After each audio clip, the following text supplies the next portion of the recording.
كانت الدمعة بطرف عينه أو بكى بالأحرى على التشير. فالموضوع كلش محزن لأن ما بيدي شيء أسوي. اللي يتدخلون بالشغل يتدخل يعطي خطة علاج، هو ما فاهم شنو. الابتسامة صارت شيء فيك، لغى الموضوع العلاجي مالها، صار شيء فيك. الابتسامة سعرها مو رخيص، مليونين وفوق يعني. فهاي الفلوس تحتاجها يجوز مشاريع ثانية. السلام عليكم، أنا دكتور محمد الشمري من عيادة فول دنت، بكالوريوس طب وجراحة الفم والأسنان.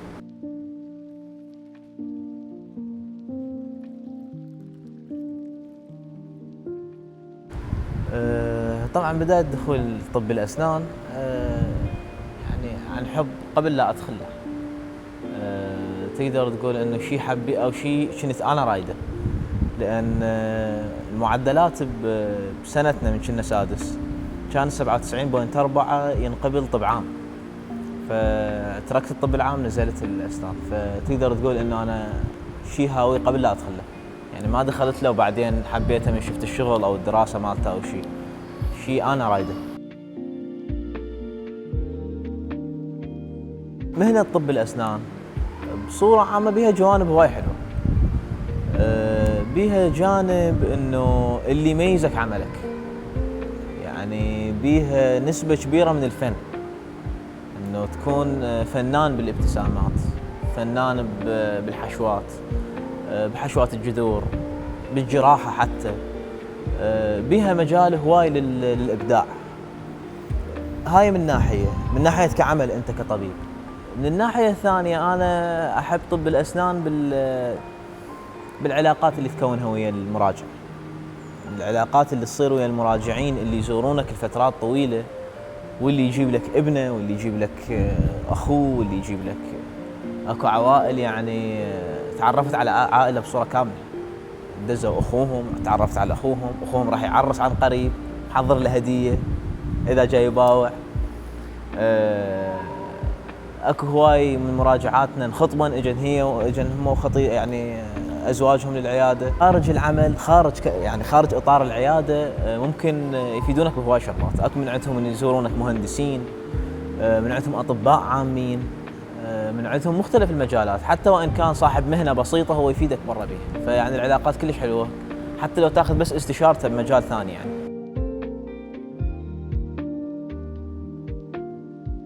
اللي يتدخلون بالشغل يتدخل يعطي خطة علاج، هو ما فاهم شنو، ما عارف شنو انا اللي جاي اسوي. فمن اكثر الشغلات اللي اكرهها هاي بطب الاسنان انه تدخل المراجع. اكو توصل ببعض الاحيان اجبار شخص على خطة علاج يريدها، يعني انت تنطيه خطة علاج وهو لا، يقول لك هو ابني، يعني انا اريدك تسوي له هيك، ما اريدك تسوي له مثلا حشوة جذر، اريدك تسوي له قلع.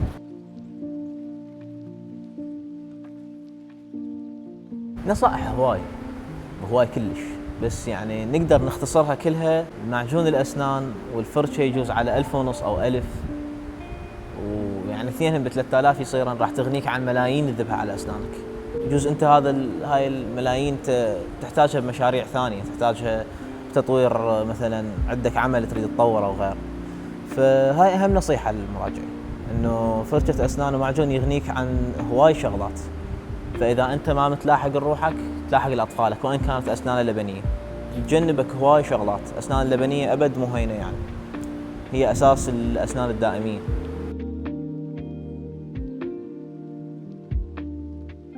مواقف طب الأسنان هواي، يعني كمواقف حزينة فهي يوميا جاي نشوف هواي، من اللي ما يتحمل كلفة العلاج، من اللي أسنانه منتهية وما تصير لها أي شارة، من اللي هامل أسنانه واصلة مرحلة إنه كلها انقلع وراح يخسر أسنانه كلها ويلجأ يأمل تركيب ثابت أو متحرك. بس كأصعب موقف أنا شايفه يعني شاب عمره 17 سنة زارني، ما صار فترة هواي يعني، متعرض لحادث بالدراجة، فاقد أسنانه الأمامية مكسرات. ومرافض فكرة الزراعة لأن تتأخر، تظل بحدود 4 أشهر إلى 5 أشهر. بوقتها يعني هو هذا الكيس يظل يصافن بي أنا فترة، إلى أن قلت له إحنا نبلش ونشوف الأسنان وين توصل حتى تصير لو ما تصير. يعني ما اقدر اقول لك من هسه ما تصير، ولا اقدر اقول لك من هسه تصير. فنص العمل وصلت مرحله انه هاي الاسنان قلع بعد. الولد كان يتيم جاي ويا عمته، فالموضوع كان كلش محزن. بنفس الوقت انه من قلت له اسنانك هاي بعد قلع، كانت الدمعه بطرف عينه او بكى بالاحرى على التشير. فالموضوع كلش محزن لان ما بيدي شيء اسوي.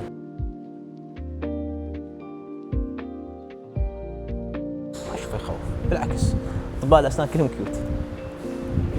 لو تشوفون هسه اللي واقف ورا الكاميرا يا هو اغلبهم كيوت مثل ما قلنا.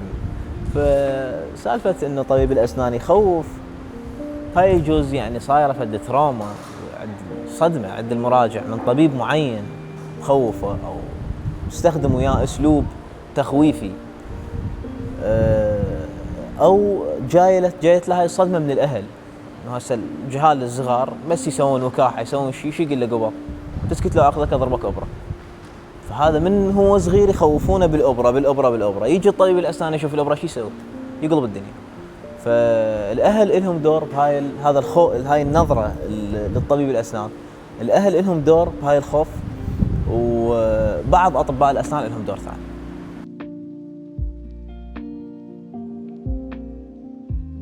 هنا بعد لازم تطول خلق، ولازم تبين اسلوبك انت للمراجع اللي جاي لك. والامثله هواي، يعني تقدر تكسب المراجع كلمه واحده بس تقدر تكسبه. شلون؟ يعني يجوز هو رايح يم طبيب اسنان ثاني، قايل له مثلا، يعني هو قاعد ابسط كمثال احكي، يجوز قايل له يعني افتح لي حلقك حيل، افتح لي حلقك. يعني هاي شويه يجوز مرات اكو مراجعين يتحسسون من عته، خصوصا اذا كانت بنات يتحسسون من هاي الحكايه. فتقدر هاي كلها تتلافاها بكلمه واحده تغيرها. يعني ممكن تفتح لي اقوى شويه، ممكن تفتح لا ممكن تفتح لي اقوى شويه. هاي كلها امور يعني الها مكانه بنفسيه المراجع. فهاي كلها تقدر تغير هواي من التراما اللي، او ما اعرف كم تراما متعرض لها المراجع قبل لا يجي لك. المواقف اللي كانت بالكليه واللي منها هواي واغلبهن به الحسام. ما اعرف اكو فيديو منشور بالقناه لو لا، انه داخلين الحمامات مال الكليه، فدخل محمد صفاء للحمام، ما متاكدين محمد صفاء دخل بيا حمام بالضبط لان هن كان هواي وسره كامل. فكانت فكره حسام انه يترس الابريق ماي ويشمره من فوق، وعليه من يطيح الله اعلم. فترس الابريق ماي، طبعا المساعده علي خالد جابه كان الحمام يعني من فوق شلون بيه فراغ، فجابوه شمروه وشردنا كنا من الحمام. الخوفه مو هنا كانت، الخوفه انه ما ندري بالحمام من اللي نتاخر ما طلع. يعني بوقتها حسام قاعد خايف لا يطلع دكتور، خايف لا يطلع طالب مرحله 5 يطيح حظه، وخايف بنفس الوقت لا يطلع له حمص محمض.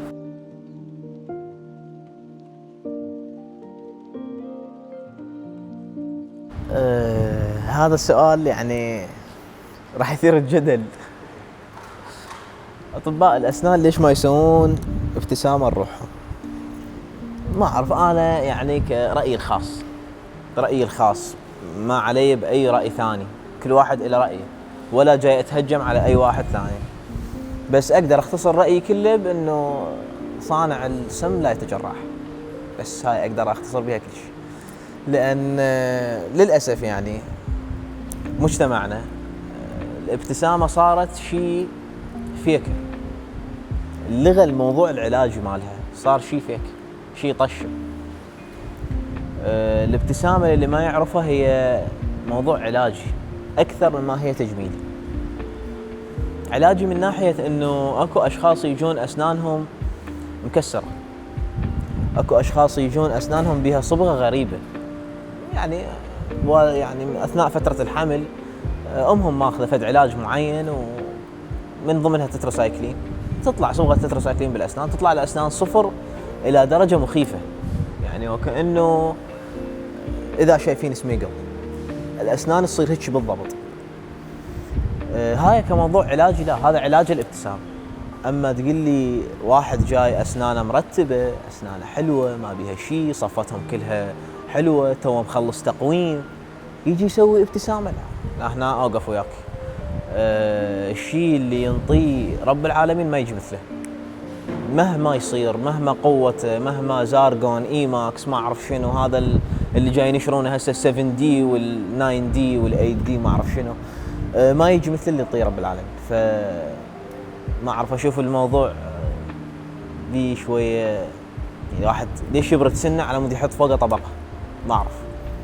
ف وهواي يجون ها دكتور انا ما عندي امكانيه اسويها اقساط، يعني حتى لو اقساط هي اول ثالثه راح تدفع المبلغ، فهذا المبلغ يفيدك بامور ثانيه، تفتح مشروع بالابتسامه سعرها مو رخيص، مليونين وفوق يعني. فهاي الفلوس تحتاجها يجوز مشاريع ثانيه، تحتاجها باي شيء بحياتك، ليش تذبح على شيء ما محتاجه؟ فاغلب المراجعين اللي يجوننا يعني من اسئله ليش تريد تسوي ابتسامه؟ ها ابن عمي سوى، ها فلان سوى، غيره.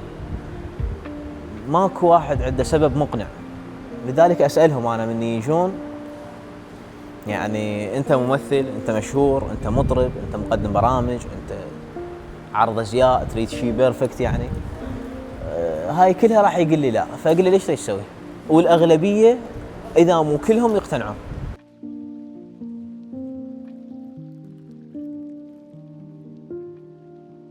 ضروري الطبيب الاسنان يدرس الجسم كله وان كان مو اختصاصه، لان بالنهايه انت راح يسمونك دكتور، فمن تقعد ويا ابوك او عمك او ابن عمك يسالك على شيء ما تعرفه راح ينتقص من عندك.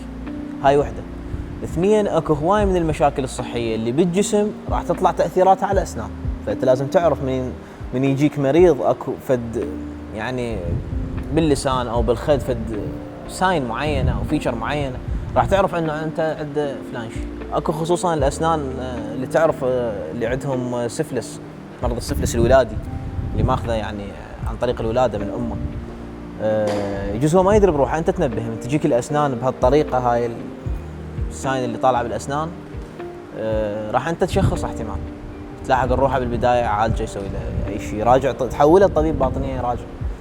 وبنفس الوقت مو بس كدراسه للجسم بصوره عامه، دراسه للادويه بصوره عامه باسمائها التجاريه والعلميه، لان اكو هواي مراجعين يعني اكو مراجع يخاف على روحه، محافظ على روحه، وبنفس الوقت هو ما يعرف العلاج اللي جاي ياخذه شنو، منطيه يا طبيب مأشر له عليه هذا 3 مرات، هذا مرتين روح اخذه وثمال له.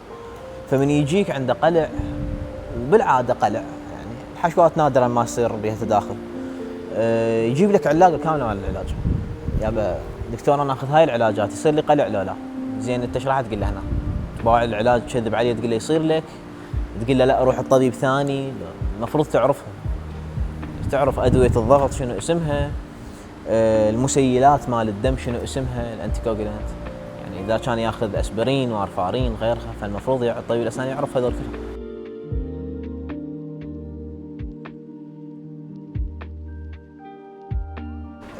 بحالات معينه يعني اكو حالات انه الخطه العلاج اللي اخليها انا لازم يمشي عليها، ما عجبه ما اشتغل. اكو حالات لا، مثل اللي قلناها سابقا، مثلا موضوع الابتسامه اذا كان الموضوع علاجي، لا هنا راح اخذ رايه انه يريدها يعني تغليفات كامله او فينير، اخذ رايه، وهاي هم انا اتدخل بها اللي احددها الفينير لو كرام، اخذ رايه باللون، لون الابتسامه ضروري اخذ رايه به، يعني يريد ابيض كلش مع الصفار مع هاي كلها اخذ رايه بها. اما بخطه علاج ثانيه انه هذا حشوه لو قلع، لا ما يمشي. من يجيني جايب ابنه يقول لي دكتور قلعه وانا اشوفه هذا حشوه جذر وسن ما بي شيء، لا مستحيل اخذ برايه.